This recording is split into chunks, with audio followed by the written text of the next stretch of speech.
Adesso la preghiera e l'appello che faccio: si apra tutto, ma si apra tutto perché noi abbiamo problemi di ricadute psicologiche non indifferenti. Cioè, poi mettetevi nei panni di un anziano isolato che non è, magari che non ha accesso alle informazioni, non ha gli strumenti, non ha neanche le capacità di avere informazioni, e lui l'unica lettura che ha, questo ospite, è: non vedo più nessuno da mesi. Cioè, c'è il tema dell'abbandono, no? La nuova ordinanza regionale con le linee guida che vanno a sostituire le precedenti, valide da oggi e data da valutare in base all'andamento del quadro epidemiologico, è stata presentata dall'assessore alla sanità Lanzarin. Si riferisce alle case di riposo, ma anche alle strutture di salute mentale, disabili, dipendenze e minori. Novità sugli accessi con alcune distinzioni tra le strutture. Accesso di nuovo ospite in casa di riposo. Se è un ospite che arriva da casa, quindi dall'abitazione, dal domicilio, fa tampone, entra in struttura, deve essere collocato in una stanza singola e quindi isolato dal resto della struttura, dal resto della degenza. Dopo 14 giorni fa il secondo tampone, se negativo entra in maniera normale nella struttura.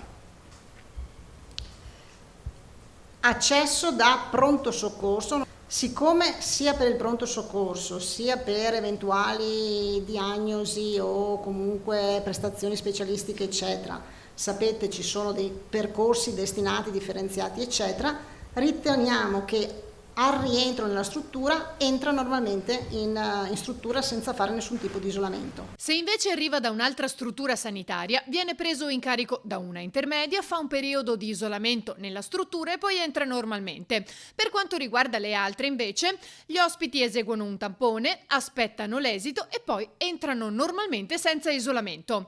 Le regole invece sono le medesime per quanto riguarda le visite da parte dei familiari. Prevediamo la prenotazione per quanto riguarda le visite, quindi la prenotazione, gli ingressi limitati, quello che diceva il Presidente.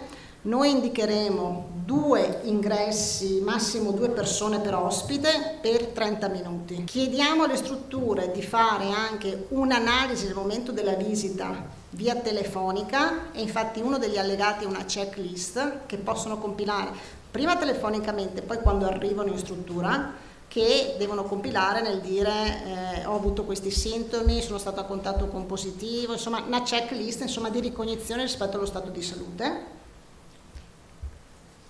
Facciamo anche firmare il familiare e il gestore un patto di responsabilità. Prevediamo l'utilizzo della mascherina chirurgica per i familiari e anche per l'ospite, preferendo gli ambienti all'aperto, arieggiati o comunque luoghi dedicati che non siano i luoghi della degenza. Infine, per i servizi semiresidenziali diurni già riaperti, i gruppi si allargano da 5 a 10, con tampone a tutti prima di entrare.